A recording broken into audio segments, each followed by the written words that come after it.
السلام علیکم ورحمۃ اللہ وبرکاتہ۔ نحمده ونصلي على رسوله الكريم اما بعد، قال الله تبارك وتعالى في القرآن المجيد: اعوذ باللہ من الشیطان الرجیم، بسم اللہ الرحمن الرحیم۔ قل یا ایہا الکافرون لا اعبد ما تعبدون ولا انتم عابدون ما اعبد ولا انا عابد ما عبدتم ولا انتم عابدون ما اعبد لکم دینکم ولی دین۔ صدق اللہ العلی العظیم۔ اللہ تبارک و تعالیٰ کا بے انتہا کرم احسان ہے کہ اللہ تبارک و تعالیٰ نے ہم سبوں کو یہاں جمع فرمایا، اور دین کی نسبت پر اللہ تعالیٰ نے ہمیں کچھ سننے سنانے کا موقع عطا فرمایا۔ ابھی جو صورتیں آپ کے سامنے تلاوت کی گئیں، اس صورت کا نام سورۃ الکافرون ہے۔ یہ مکی صورت ہے، اور اس صورت کے اندر خصوصی طور پر اللہ تبارک و تعالیٰ نے توحید کو بیان فرمایا ہے۔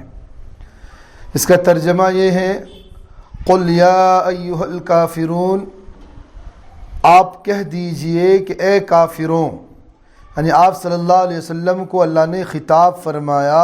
قل، نبی جی کہہ دیجئے، یا ایھا الکافرون، کہ اے کافروں، لا اعبد ما تعبدون، کہ نہ میں عبادت نہیں کرتا ان معبودوں کی جس کی تم عبادت کرتے ہو، یعنی جو تمہارے معبود ہیں، نہ میں تمہارے معبودوں کی پرستش کرتا ہوں، نہ تم میرے معبود کی پرستش کرتے ہو۔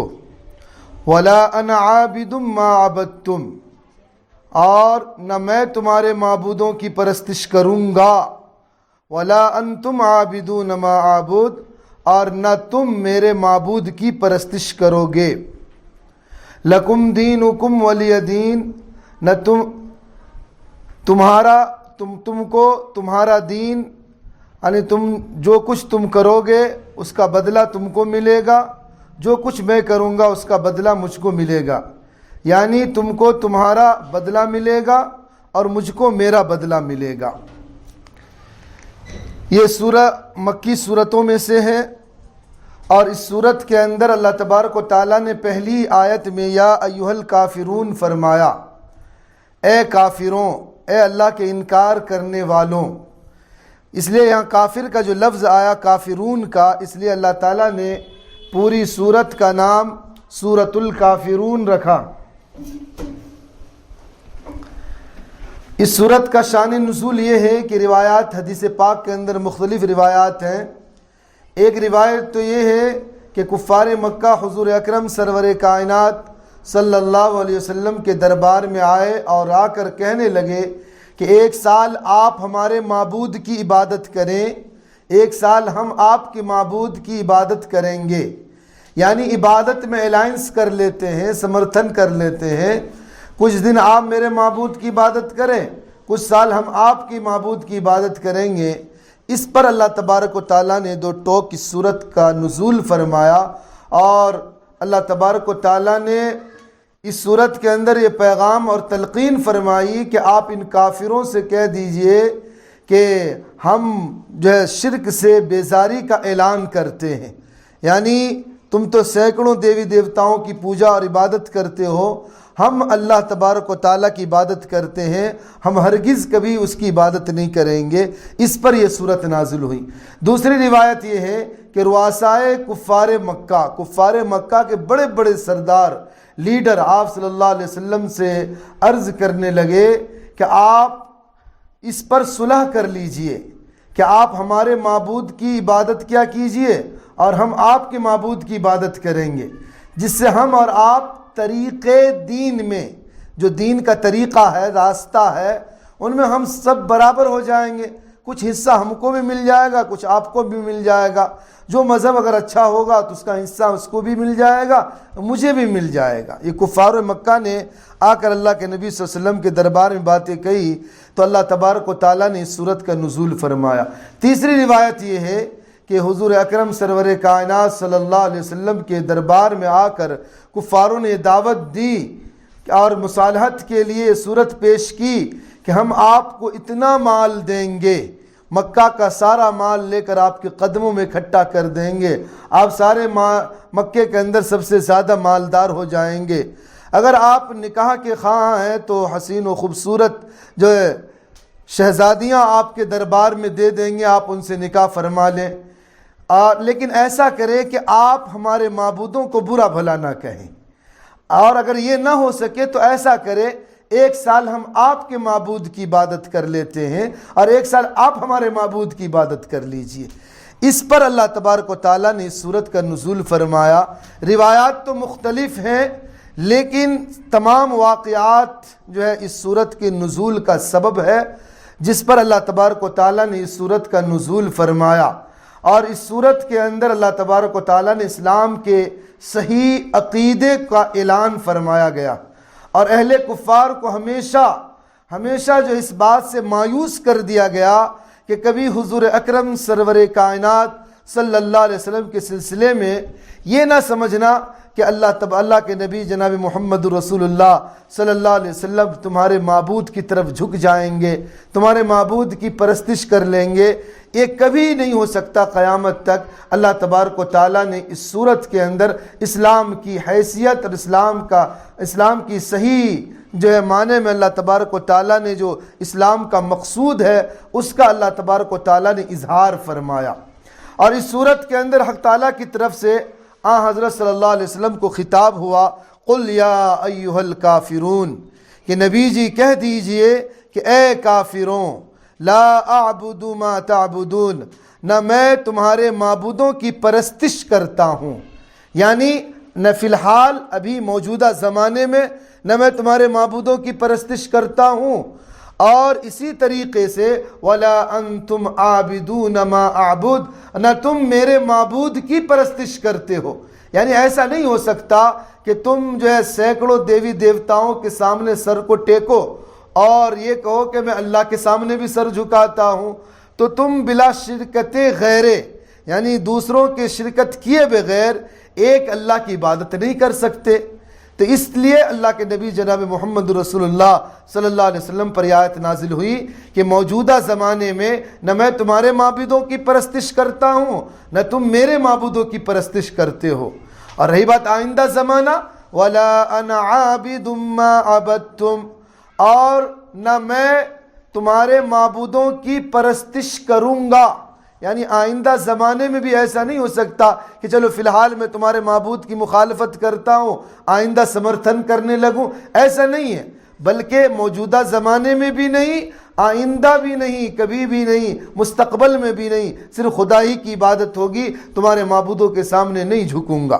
اسی طریقے سے اللہ نے فرمایا وَلَا أَنَا عَابِدٌ مَّا عَبَدتُّمْ، اور نہ تم میرے معبود کی پرستش کرو گے اور نہ میں تمہارے معبودوں کی پرستش کروں گا، یعنی تم شرک میں رہتے ہوئے، کفر میں رہتے ہوئے جو ہے ایک اللہ تبارک و تعالیٰ کے سامنے بلا شرکت غیر عبادت نہیں کر سکتے، اللہ کی طرف جھک نہیں سکتے۔ یعنی تم جو ہے سینکڑوں دیوی دیوتاؤں کے سامنے سر جو ٹیک رہے ہو اور اللہ کے علاوہ سینکڑوں لوگوں کو جو تم بلا رہے ہو، ان ساری چیزوں میں، ان ساری صورتحال میں نہ موجودہ نہ آئندہ نہ مستقبل میں نہ فی الحال کبھی بھی نہ میں تمہارے معبودوں کی پرستش کروں گا اور نہ تم شرک میں رہتے ہوئے، کفر میں رہتے ہوئے ایک اللہ کی عبادت نہیں کر سکتے۔ اس کے بعد اللہ تبارک و تعالیٰ نے اعلان فرمایا آگے نتیجے کے طور پر، جو اللہ تبارک و تعالیٰ نے اوپر کی آیتوں میں جو ذکر فرمایا، ان ساری چیزوں کو اللہ تبارک و تعالیٰ نے نتیجے کے طور پر جو ہے اللہ نے بیان فرمایا، اور یہ اعلان ہے کہ ہم اپنی توحید پر رہتے ہوئے کبھی بھی شرک کی طرف نہیں جا سکتے، اور تم مشرک رہتے ہوئے کبھی بھی جو توحید کی طرف نہیں آ سکتے، کہ تم ایسا نہیں ہے کہ تم شرک بھی کرتے رہو اور توحید کی طرف بھی آؤ۔ آگے اللہ تبارک و تعالیٰ توحید اور شرک کا انجام ارشاد فرمایا۔ انجام کیا ہے؟ اگر شرک کرو گے تو اس کا کیا انجام ہوگا؟ اور اگر توحید پر ہی رہو گے تو اس کا انجام کیا ہوگا؟ تو اللہ تعالیٰ نے ایک چھوٹے سے جملے میں فرما دیا لکم دینکم ولی دین، تم کو تمہاری راہ اور مجھ کو میری راہ، یعنی تم کو تمہارا بدلہ ملے گا اور مجھ کو میرا بدلہ ملے گا۔ تم اپنے لیے بدبختی سے خود بدبختی کو تم نے سلیکٹ کر لیا، تم نے کفر و شرک کو سلیکٹ کر لیا، اور ہم نے خوشی کے ساتھ نہایت ہی دل کی خوشی اور اطمینان کے ساتھ ایک اللہ کی پرستش میں جو ہم لگے ہوئے ہیں۔ ذرا یہاں غور کریں، اللہ نے ایک چھوٹے سے جملے فرمایا لکم دینکم ولی دین، کہ اس کا مطلب یہ نہیں ہے کہ تمہارا دن تمہیں مبارک ہو، ہمارا دن ہمیں مبارک ہو، ہم تمہیں اب تبلیغ نہیں کریں گے، اس یہ مقصد نہیں۔ مقصد صرف اس آیت کا یہ ہے کہ تم جو کچھ کرو گے اس کا بدلہ تمہیں ملے گا، اور جو کچھ میں کروں گا اس کا بدلہ مجھے ملے گا۔ میرا فرض تبلیغ دین ہے، یعنی دین کی دعوت دے دینا، دین کی تبلیغ کر دینا، اللہ کا پیغام پہنچا دینا۔ اگر تمہیں اپنی بہتری منظور ہو تو اس ہدایت کو قبول کرو، ورنہ تم جانو تمہارا کام، تمہیں اپنے کیے کی خود سزا بھگتنی پڑے گی۔ میں تو نہایت پختگی سے اپنی بات پر قائم ہوں۔ الغرض، اس سورہ میں کفار کی طرف سے پیش کی ہوئی مصالحت کی تمام صورتوں کو بالکلیہ اللہ تبارک و تعالیٰ نے رد کر کے اعلان برأت کا اظہار فرمایا۔ یعنی اس صورت کے اندر خصوصی طور پر اللہ تبارک و تعالیٰ نے شرک سے بیزاری، جیسے کہ آج بہت سارے لوگ کی ذہن یہ بن چکی ہے کہ چلو ہمارا ملک جو ہے سیکولر ملک ہے، تو اس میں کوئی برائی نہیں ہے کہ ہم کبھی مندروں میں بھی چلے جائیں، وہاں بھی جو ہے سر کو ٹیک لے۔ جیسے کہ آج سیاستدان بہت سارے ایسے لوگ ہیں کہ بہت ساری جگہوں پر جا کر اپنے ووٹ کے لیے، نوٹ کے لیے جو ہے وہاں مورتیوں کے سامنے سر کو ٹیکتے ہیں، آگوں کے سامنے ہون کرتے ہیں، اور اپنے آپ کو توحید کا اعلان بھی کرتے ہیں مسلمانوں کے سامنے۔ یاد رکھے، کبھی بھی توحید میں، شرک میں الائنس نہیں ہو سکتا، کبھی بھی نہیں، بالکل الگ الگ۔ کبھی بھی اللہ کے علاوہ کسی اور کے سامنے انسان سر ہی نہیں ٹیک سکتا۔ اگر ایک ذرہ برابر کے لیے بھی سر کو ٹیک دیا اللہ کے علاوہ کسی اور کے سامنے، اور عقیدہ اور ایمان رکھا کہ اس سے بھی ساری چیزیں ہوتی ہے، تو انسان کا ایمان ہی ختم ہو جائے گا۔ جو اصل سرمایہ ہمارا ایمان کا ہے، اس لیے اللہ تعالیٰ نے سب سے زیادہ زور ایمان پر دیا ہے۔ اس لیے ایمان پر کبھی بھی الائنس نہیں ہو سکتا۔ دو ٹوک بالکل الگ، ماں بیل امتیاز یہی ہے کہ ایمان والا الگ ہے اور کفر شرک کرنے والے الگ ہے۔ کبھی بھی شرک کے ساتھ نہیں۔ ہمیشہ عقیدہ یاد رکھے کہ ہر چیز اللہ کی ذات سے ہوتی ہے، اللہ ہی اولاد دیتا ہے، اللہ ہی مارتا ہے، اللہ ہی جلاتا ہے، اللہ ہی سب کچھ کرتا ہے۔ یہ عقیدہ اور ایمان ہونا چاہیے۔ کبھی بھی ذرہ برابر کے لیے بھی کہیں بھی ہمیں کوئی کچھ کرشمہ بھی نظر آ جائے، ہمارا عقیدہ ایمان اس سے نہیں بندھنا چاہیے۔ جیسے کہ بہت سارے آج ٹیلی ویژنوں پر آ رہے ہیں، دکھا رہے ہیں کہ وہ دل کی باتیں بتلا دیتے ہیں، دیگر چیزیں کر دیتے ہیں۔ لوگ، بعض عورتیں وہاں جا کر اپنے آپ کو کہتی ہیں کہ دیکھو ہم مسلمان تھے، ہندو بن گئے۔ اس طرح کی چیزیں جو دکھاتے ہیں، یاد رکھیں اس سے ہمیں گھبرانا نہیں۔ اس طرح کے واقعات حضور اکرم سرور کائنات صلی اللہ علیہ وسلم کے زمانے میں بھی پیش آیا۔ ایک شخص تھا، نام ذہن میں نہیں ہے، وہ اللہ کے نبی کے زمانے میں ایسی حرکتیں کیا کرتا تھا کہ صحابہ کے سامنے کہتا تم کیا سوچتے ہو، کیا کہتے ہو، میں بتا دوں گا۔ صحابہ اللہ کے نبی کے پاس گئے اور عرض کیا یا رسول اللہ ایک شخص ایسا ہے، اس طرح کی باتیں کر رہا ہے۔ تو اللہ کے نبی صلی اللہ علیہ وسلم ان کے پاس گئے توحید کی دعوت لے کر۔ تو اس نے اللہ کے نبی صلی اللہ علیہ وسلم کو ایک ہی سوال کیا، آپ جو کچھ دل میں سوچے میں آپ بتا دوں گا۔ اللہ کے نبی نے سوچا، اس نے بتا دیا۔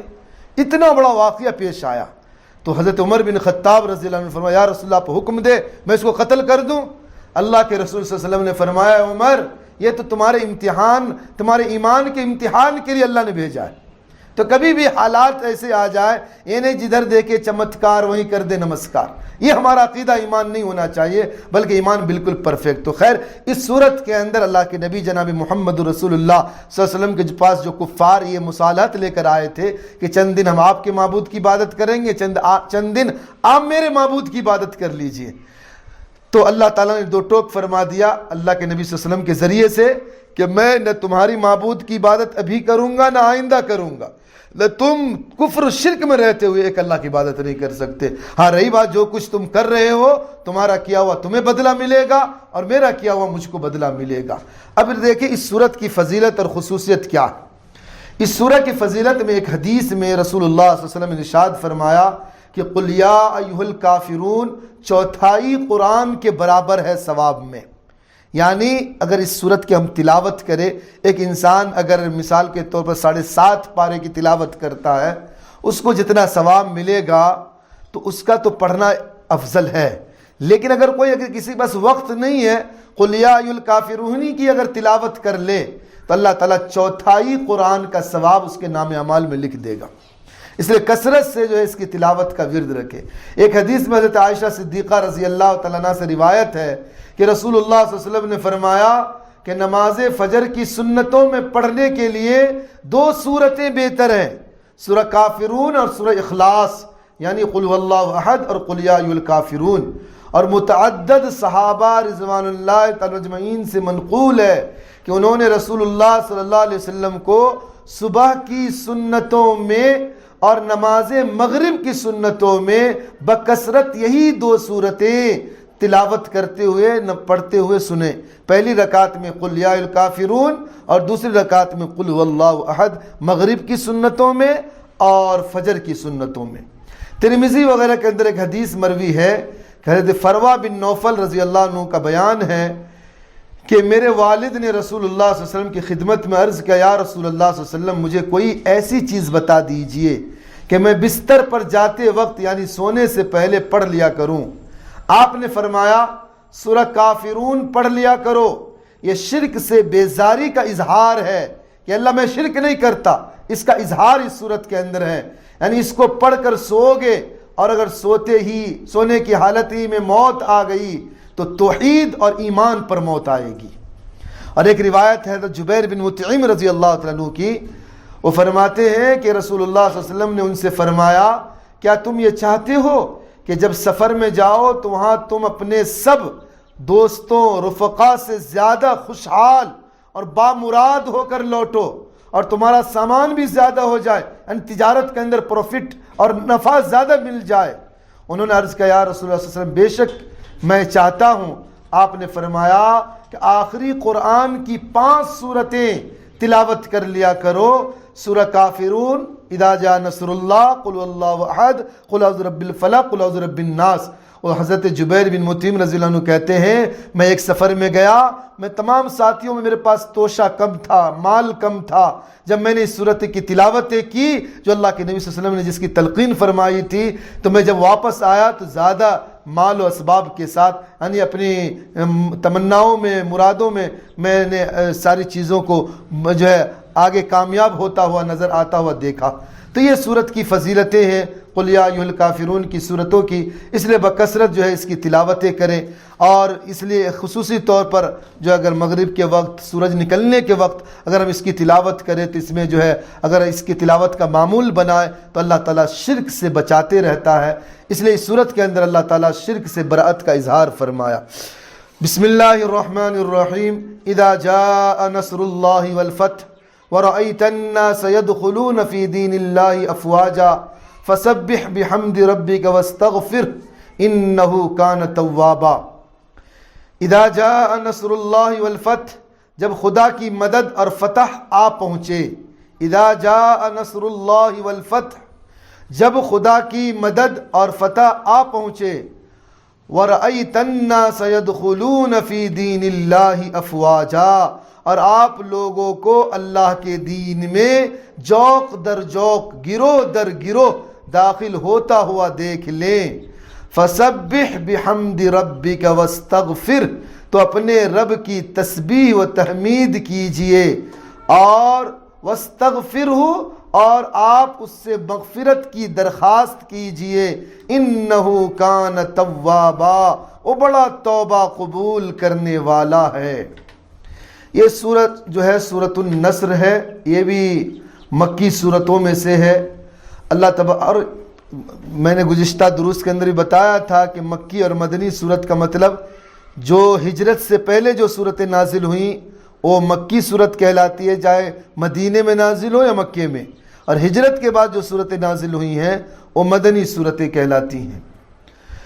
تو خیر، اللہ تبارک و تعالیٰ نے اس صورت کا نام سورۃ النصر رکھا۔ سورۃ النصر رکھنے کی وجہ یہ ہے کہ اس صورت کی ابتدائی آیت ہے اذا جاء نصر اللہ، اس لیے اس سے پوری صورت کا نام جو ہے سورۃ النصر رکھ دیا گیا۔ اس سورہ کا نام سورۃ النصر مقرر ہوا۔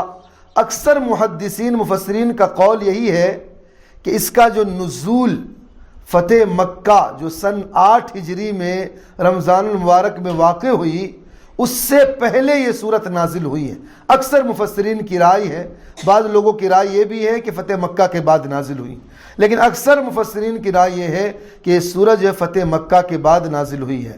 اور اس سورت کے اندر اللہ تعالیٰ نے جس فتح اور نصرت کا وعدہ فرمایا ہے اس سے مراد فتح مکہ ہے۔ اس پر تمام مفسرین کا اتفاق ہے۔ بہرحال یہ مدینہ کے آخری دور کی ایک سورہ ہے۔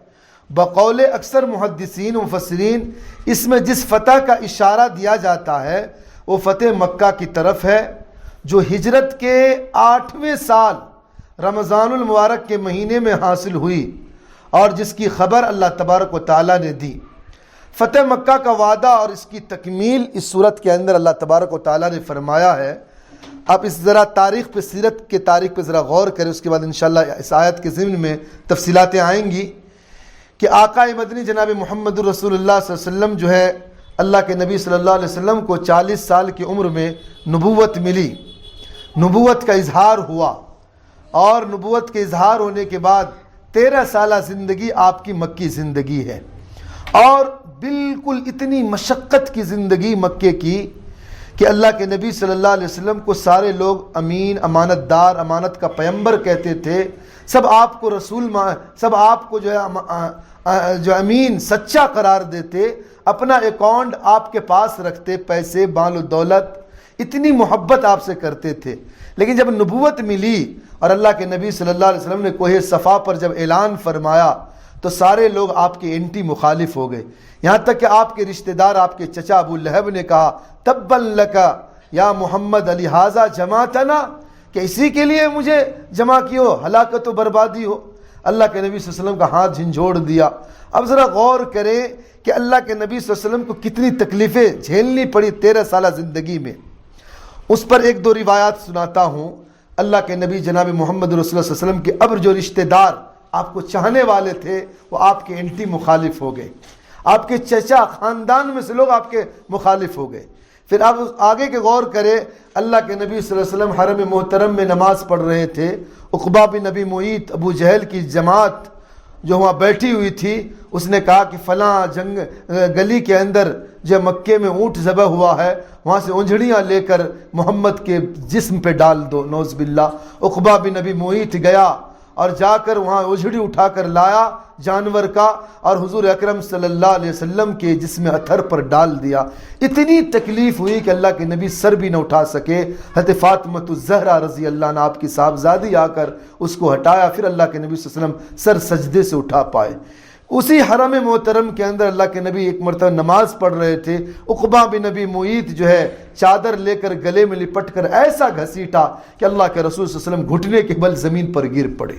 اسی حرم محترم کے اندر اللہ کے نبی جب مجمع میں بیٹھے ہوئے تھے، ابو لہب کے 2 بیٹے عتبہ، شیبہ، یہ آیا اور آ کر اللہ کے نبی صلی اللہ علیہ وسلم کے چہرے پر تھوک کر کہا کہ اے محمد میں تیری بیٹی کو طلاق دیتا ہوں۔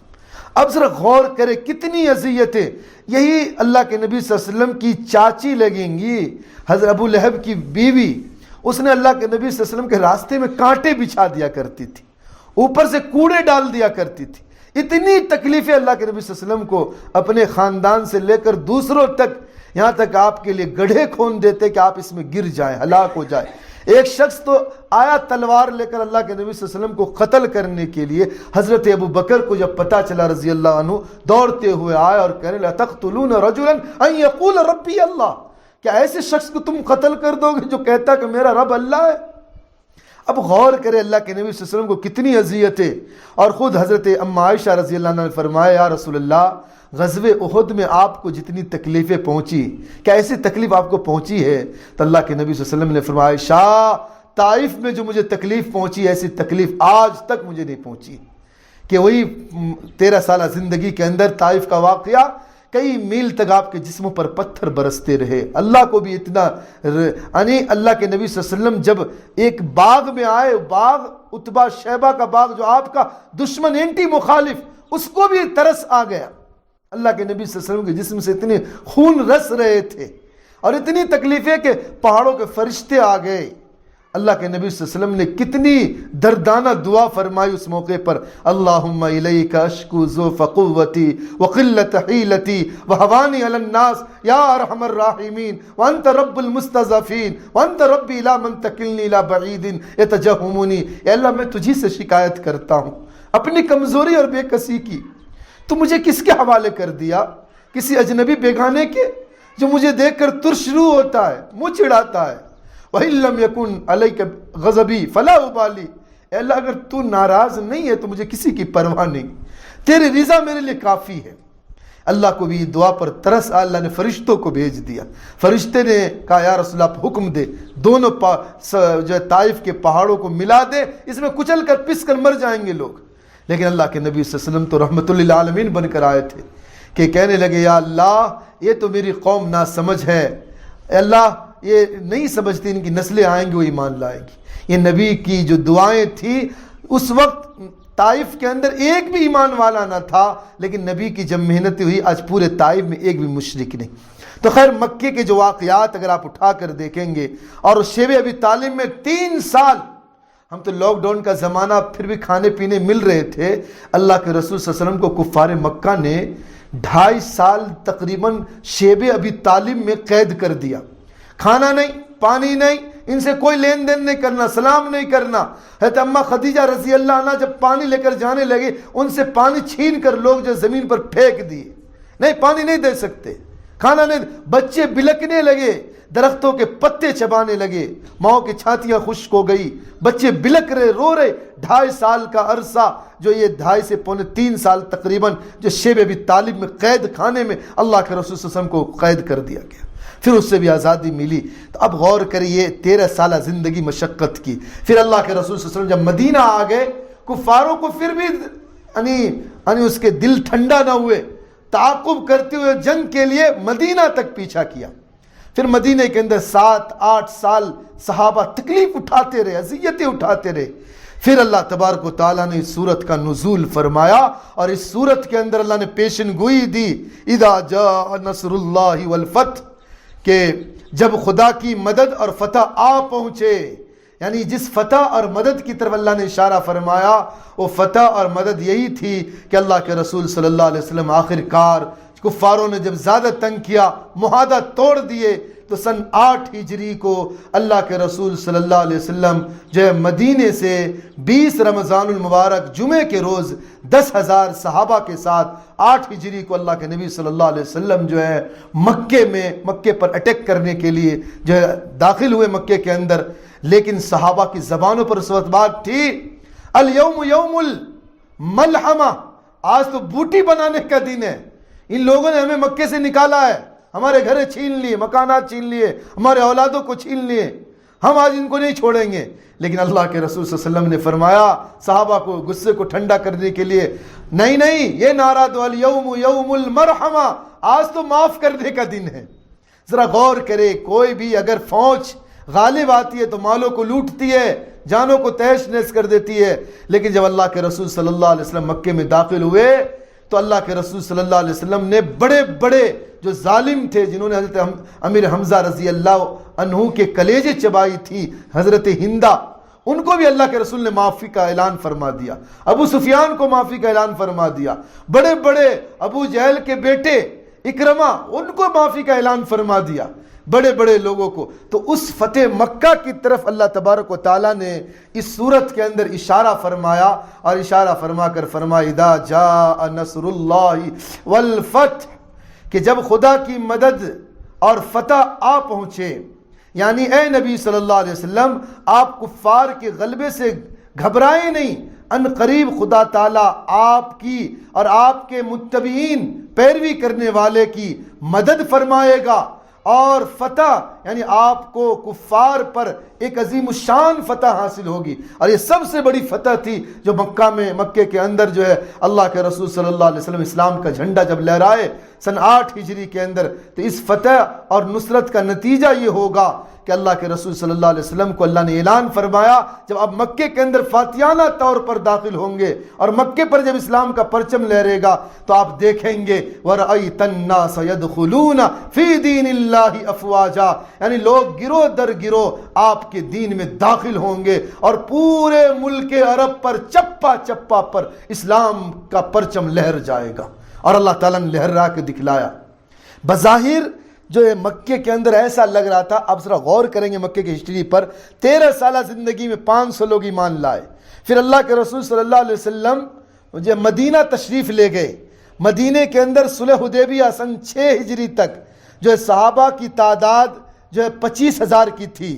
پھر صلح حدیبیہ سے 5 سال اللہ کے رسول زندہ رہے سن 11 ہجری تک، تو حجۃ الوداع کے موقع پر 1.25 لاکھ لوگ ایمان لا چکے تھے۔ مکے میں 13 سال میں 500، مدینے میں 6 سال میں جو ہے تقریباً 25,000 کی تعداد پہنچی، لیکن حجۃ الوداع کے موقع پر 1.25 لاکھ کی تعداد۔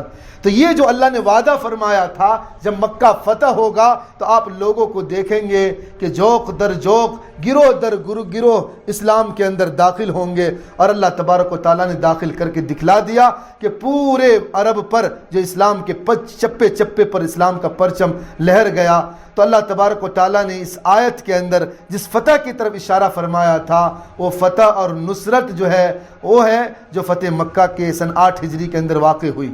اب دیکھیں موجب طبرانی کے اندر روایت موجود ہے کہ حضرت ابو سعید خدری رضی اللہ عنہ سے مروی ہے کہ فتح مکہ کے دن حضور اکرم صلی اللہ علیہ وسلم نے فرمایا کہ یہ وہ ہے جس کا اللہ نے مجھ سے وعدہ فرمایا تھا، اور اللہ کے رسول صلی اللہ علیہ وسلم جب مکہ میں داخل ہوئے فاتحانہ انداز میں تو اللہ کے رسول صلی اللہ علیہ وسلم اسی صورت کی تلاوت فرمائی تھی مکے کے دھرتی پر فتح ہونے کے بعد، اذا جاء نصر اللہ والفتح، یہاں تک فتح و نصرت کا ذکر تھا۔ آگے حضرت صلی اللہ علیہ وسلم کے لیے خاص پیغام ہے کہ جب آپ کو یہ فتح ہو چکے اور لوگ اس کثرت سے دین اسلام کو قبول کرنے لگے تو مقصد آپ کی بعثت تھا وہ پورا ہو چکا، تو آپ سمجھ لیں کہ آپ کا مقصد رسالت پورا ہو چکا ہے اور دین کی تکمیل ہو چکی ہے، اب سفر آخرت قریب ہے، اس لیے آپ ہماری طرف متوجہ ہو جائیں اور اس سفر کی تیاری میں مصروف ہو جائیں۔ یعنی اللہ نے جس مقصد کے لیے رسول اللہ صلی اللہ علیہ وسلم کو بعثت فرمایا اب اس مقصد کی تکمیل ہو گئی، لوگ اسلام میں جوق در جوق داخل ہو گئے، تب آگے اللہ نے جو آیت کا نزول فرمایا اس آیت میں اشارہ اس بات کی طرف ہے کہ بس آپ کا مقصد تو پورا ہو چکا جو ہے بعثت کا مقصد، آپ جو ہے آخرت کی سفر کے لیے تیاری کیجئے۔ آگے اللہ نے اعلان فرمایا فَسَبِّحْ بِحَمْدِ رَبِّكَ وَاسْتَغْفِرْ، آپ اپنے پروردگار کی تسبیح بیان کیجئے اور اللہ سے مغفرت چاہیے، اِنَّهُ كَانَ تَوَّابًا، بے شک وہ بڑا توبہ قبول کرنے والا ہے۔ حضرت عائشہ صدیقہ رضی اللہ عنہ فرماتی ہے کہ اس سورہ کے نازل ہونے کے بعد رسول اللہ صلی اللہ علیہ وسلم جب کوئی نماز پڑھتے تو یہ دعا کرتے تھے سبحانک ربنا وبحمدک اللہم اغفر لی، اے اللہ تیری ذات پاک ہے، اے ہمارے پروردگار ہم آپ ہی کی حمد کرتے ہیں، اللہم اغفر لی، اے اللہ ہمیں بخش دیجئے۔ حالانکہ غور کیجئے اللہ کے رسول صلی اللہ علیہ وسلم بخشائے تھے، اللہ تعالیٰ نے آپ کو بخشش کا اعلان فرما دیا تھا، اس کے باوجود اس صورت کے نزول کے بعد اما عائشہ رضی اللہ عنہ فرماتی ہے کثرت سے اللہ کے رسول صلی اللہ علیہ وسلم استغفار کیا کرتے تھے۔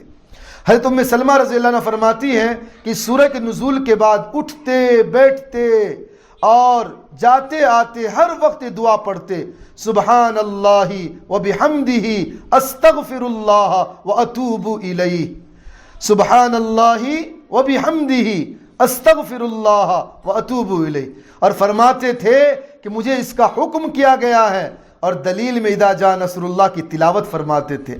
حضرت ابو ہریرہ رضی اللہ عنہ فرماتے ہیں کہ سورت کے نزول کے بعد رسول اللہ صلی اللہ علیہ وسلم نے عبادت میں بڑا مجاہدہ کیا۔ دیکھیں ہم لوگ تو عبادت کو بوجھ سمجھتے ہیں، عبادت میں مجاہدہ کیا ہے؟ عبادت میں مجاہدہ یہ ہے اپنے آپ کو عبادت میں تھکا دینا. آج ہم کام کاج میں تھک جاتے ہیں، لیکن عبادت میں تھک جانا، اللہ کے رسول صلی اللہ علیہ وسلم عبادت میں اتنا تھکتے کہ آپ کے پاؤں میں ورم آ جاتا. اما عائشہ رضی اللہ عنہ فرماتی ہے عشاء کے بعد آپ نماز میں کھڑے ہوتے فجر کی اذان ہو جایا کرتی تھی. یہ عالم اس سورت کے نزول کے بعد اللہ کے رسول صلی اللہ علیہ وسلم کی عبادت میں بامول. اب آگے دیکھیں، حضرت ابن عباس رضی اللہ عنہ سے منقول ہے کہ سورہ نصر جو ہے قرآن کی آخری سورت ہے، یعنی کمپلیٹ نازل ہونے والی سورتوں میں سے یہ آخری سورت ہے. ہاں اس کے بعد ایک آدھ آیتیں نازل ہوئی ہیں، لیکن مکمل سورت کوئی نازل نہیں ہوئی ہے. یہ آخری مکمل کمپلیٹ نازل ہونے والی سورتوں میں سے ہے. حضرت عبداللہ بن عمر رضی اللہ عنہ وغیرہ فرماتے ہیں کہ اس سورت کے بارے میں کہ یہ فتح مکہ کے بعد، بعض صحابہ کہتے ہیں کہ فتح مکہ کے بعد یہ سورت نازل ہوئی، بعض کی رائے یہ ہے کہ نہیں فتح مکہ سے پہلے سورت نازل ہوئی. تو ان میں سے عبداللہ بن عمر رضی اللہ عنہ فرمایا کہ سورہ حجۃ الوداع میں نازل ہوئی ہے، یعنی سن 10 ہجری کے اندر. اس کے بعد الیوم اکملت لکم دینکم کی آیت نازل ہوئی، یعنی اللہ تعالیٰ نے یعنی دین کی تکمیل کے لیے وہ آیت نازل فرمائی. پھر ان دنوں کے نزول کے بعد رسول اللہ صلی اللہ علیہ وسلم اس دنیا میں صرف 80 دن رہے. اس روز کے بعد 80 روز کے بعد آپ کی وفات ہو گئی. ان دنوں کے بعد جو آیت کلالہ نازل ہوئی، جب آپ کی عمر شریف 50 دن رہ گئے دنیا سے جانے کے، تو لقد جاءکم رسول من انفسکم عزیز علی ما عنتم حریص، جو وہ سورت کی آخری آیت نازل ہوئی. پھر جب ان 35 دن باقی رہ گئے تو اتقوا یوما ترجعون فیہ الی اللہ یہ آیت نازل ہوئی. اس کے بعد صرف 21 روز، یا مقاتل رحمۃ اللہ علیہ کی روایت میں ہے کہ 7 روز کے بعد آپ علیہ السلام کی وفات ہو گئی. تو خیر روایات مختلف ہیں، لیکن سارے لوگ و مفسرین کی رائے یہی ہے کہ جس فتح کی طرف اشارہ ہے، چاہے فتح مکہ سے پہلے سورت نازل ہو یا بعد میں، لیکن اس کے اندر جو فتح مکہ کے طرف اللہ تبارک و تعالیٰ نے جو فتح کا اشارہ فرمایا اس سے مراد فتح مکہ ہے. تو یہ اس صورت کے اندر اللہ تبارک و تعالیٰ نے سورۃ النصر کے اندر اللہ کے رسول صلی اللہ علیہ وسلم کو مدد و نصرت، پھر اللہ نے فرمایا جب مکہ فتح ہو جائے گا تو پھر آپ دیکھیں گے لوگ اسلام کے اندر جوق در جوق داخل ہو رہے ہیں. اور جب یہ چیزیں ہو جائے، لوگ اسلام کی طرف آ جائیں، تو آپ کی بعثت کا مقصد پورا ہو گیا. تو آپ تسبیح و تحمید میں جو ہے لگ جائیے اور اللہ کی بارگاہ میں تسبیح کرتے رہیے. جیسے کہ ابھی باتیں آئیں کہ اللہ کے رسول صلی اللہ علیہ وسلم اس کے بعد کثرت سے جو ہے دعاؤں میں استغفار کی دعائیں اللہ کے رسول صلی اللہ علیہ وسلم کثرت سے پڑھتے. ان میں سے ایک دعا تھی سبحانک ربنا وبحمدک اللہم اغفر لی، سبحانک ربنا وبحمدک اللہم اغفر لی.